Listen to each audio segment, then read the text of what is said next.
नमस्कार मित्रों, मैं रंजीत कुमार वर्मा अपने YouTube channel study with Ranjeet में आपका स्वागत करता हूं। मित्रों, मैं आज अपने इस वीडियो में आप लोगों को क्रिया की परिभाषा तथा क्रिया के भेद पढ़ाऊंगा, जो कि सभी एक दिवसीय परीक्षाओं में बहुत ही महत्वपूर्ण है।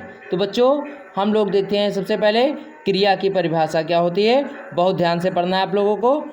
देखिए, क्रिया की परिभाषा। तो सबसे पहले बच्चों हम देखते हैं क्रिया क्या है, क्रिया कहते किसे हैं, यानी क्रिया की परिभाषा क्या होती है। तो क्रिया की परिभाषा होती है बच्चों कि जिस शब्द के द्वारा किसी काम का करना या होना पाया जाता है उसे क्रिया कहते हैं। यानी जिस शब्द के द्वारा, आप कह सकते हैं कि एक ऐसा शब्द जिसके द्वारा किसी काम का करना या होना पाया जाता है, ऐसे शब्द को तो उसे हम क्रिया कहते हैं। ठीक, समझ में आ रहा है बात। यानी जिस शब्द के द्वारा किसी काम का करना या होना पाया जाता है उसे हम क्रिया कहते हैं। तो ये हमारी एकदम शॉर्ट डेफिनेशन है क्रिया की, कि सबसे पहले क्रिया की परिभाषा क्या होती है। तो आप इतना ही कह सकते हैं कि जिस शब्द के द्वारा, यानी एक ऐसा शब्द जिसके द्वारा किसी काम का करना या होना पाया जाता है उसे हम क्रिया कहते हैं। अब आते हैं क्रिया के भेद, यानी क्रिया के प्रकार। क्रिया कितने प्रकार की, क्रियाएं कितने प्रकार की होती हैं, क्रिया के कितने भेद होते हैं आप कह सकते हो। तो क्रिया केवल दो प्रकार की होती है, या आप कह सकते हैं क्रिया के केवल दो भेद होते हैं। नंबर एक सकर्मक क्रिया और दूसरी होती है आकर्मक क्रिया। देखिए बच्चों, बहुत ही महत्वपूर्ण है, सभी प्रकार की एक दूसरी परीक्षाओं की दृष्टि से महत्वपूर्ण है, सभी में ज़्यादातर पूछा जाता है। तो देखिए क्रिया के भेद, ये बहुत ही महत्वपूर्ण बिंदु है यहाँ पर, ये ज़रूर से ज़रूर पूछा जाता है क्रिया के कितने भेद होते हैं। तो क्रिया के दो भेद होते हैं। नंबर एक सकर्मक क्रिया और दूसरी होती है आकर्मक क्रिया। तो अब देखते हैं बच्चों, ये तो हो गई सकर्मक क्रिया और आकर्मक क्रिया, लेकिन अब सकर्मक क्रियाएं होती क्या हैं। देखिए बहुत ही शॉर्ट में मैंने इनकी डेफिनेशन को आपके बीच प्रस्तुत करने का प्रयास किया है, ध्यान से समझिएगा। सकर्मक क्रियाएं कौन कौन सी होती हैं, तो कह सकते हो वे क्रियाएं जो अपना कार्य रखती हैं या अपना कर्म रखती हैं, यानी ऐसी क्रियाएं जो अपना कर्म रखती हैं वे सकर्मक क्रियाएं कहलाती हैं। या आप कह सकते हैं जिनके व्यापार का फल कर्ता को छोड़कर अन्य किसी पर पड़ता है, यानी जिनके व्यापार का फल, अभी उदाहरण भी देंगे आप लोगों को और समझा भी देंगे, ध्यान से सुनना।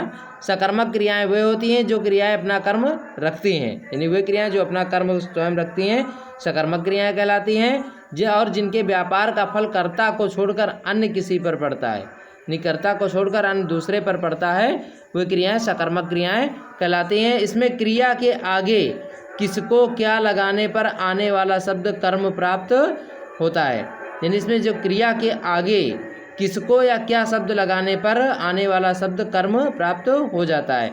जैसे यहाँ पर उदाहरण आप देखिए, सः पुस्तकम पठति, यहाँ पर है क्रिया के आगे सः किम पठति, वह क्या पढ़ता है। तो आने वाला जो हमारा शब्द होता है, ठीक है, जो हमारा कर्म प्राप्त होता है वो होता है पुस्तक। सः किम पठति, वह क्या पढ़ता है, समझ रहे हैं बात। यानी क्रिया के आगे, क्रिया हमारी ऐसा सामान्य वह कार्य करने वाला व्यक्ति, तो इसके आगे, ठीक, सॉरी, क्रिया हमारी हो जाती है पठति, पठति माने पढ़ता है, यानी वह पढ़ता है। तो अब इसके क्रिया के आगे, यानी पढ़ना उसकी क्रिया हो जाती है व्यक्ति की। अब पढ़ने के आगे क्या लगाना है, क्या या किसको लगाना है, तो आने वाला जो शब्द हमारा हो जाता है वो हमारा कर्म हो जाता है। तो जैसे यहाँ पर हम कह देते हैं कि वह क्या पढ़ता है, तो अब क्या के बाद आने वाला शब्द वह पुस्तक पढ़ता है, आने वाला शब्द हमारा क्या हो जाता है पुस्तक। तो पुस्तक हमारा क्या हो जाता है कर्म, यानी कर्म कर रहा है, क्या कर रहा है, कौन सा कर्म कर रहा है, पुस्तक को पढ़ता है। तो कह सकते हैं आप कि सः पुस्तकम पठति, यानी वह पुस्तक को पढ़ता है। तो ये जो पुस्तक शब्द हमारा आता है वो हमारा कर्म हो जाता है, वही, यानी जिनके व्यापार का फल कर्ता के ऊपर पड़ता है। तो यहाँ पर पुस्तक का फल जो है वह कर्ता, यानी वह उसके ऊपर, यानी कर्ता के ऊपर पड़ता है। क्या करता है, वह पुस्तक को पढ़ता है। अब देखिए ये तो हमारी हो जाती है सकर्मक क्रियाएं, यानी वे क्रियाएं जो अपना कर्म रखती हैं, यानी पुस्तक है तो पुस्तक अपना कर्म स्वयं रखती है। तो यहाँ पर ये सकर्मक क्रिया हो गई। अब दूसरी क्रिया हमारी क्या है बच्चों, देखिए यहाँ पर दूसरी जो हमारी क्रिया है वो है हमारी आकर्मक क्रिया।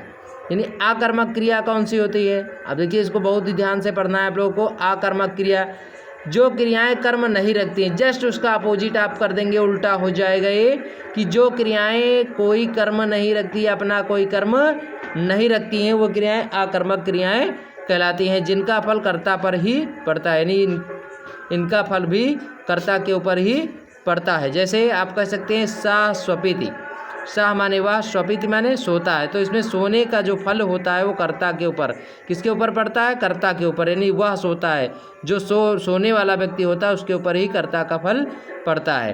तो जैसे सोने का फल कर्ता के ऊपर पड़ता है, तो इस प्रकार इसको आप कह सकते हैं कि आकर्मक क्रियाएं, यानी जो क्रियाएं कर्म नहीं रखती, यानी जो क्रियाएं अपना कोई कर्म नहीं रखती हैं और जिनका फल कर्ता पर ही पड़ता है। ठीक, और इसमें क्या था कि जो क्रियाएं अपना कर्म रखती हैं, देखिए दोनों में डिफिनेशन उल्टा है। सकर्मक क्रिया में वे क्रियाएं अपना कर्म स्वयं रखती हैं, अपना कर्म रखती हैं, और आकर्मक में वे क्रियाएं अपना कर्म नहीं रखती हैं।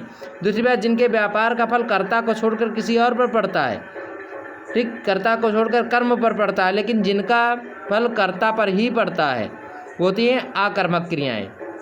फिर सकर्मक क्रिया में क्या होता है कि क्रिया के आगे किसको या क्या लगाने पर आने वाला शब्द कर्म प्राप्त हो जाता है, लेकिन इसमें कुछ नहीं होता है, क्योंकि इसमें डायरेक्ट कर्ता के ऊपर ही फल पड़ता है। तो जैसे सा स्वपिति, सा स्वपिति, सा माने वह, स्वपित माने सोता है, तो सोने का फल किसके ऊपर है? जो सोता है, अर्थात जो व्यक्ति सोता है उसी के ऊपर तो फल पड़ेगा।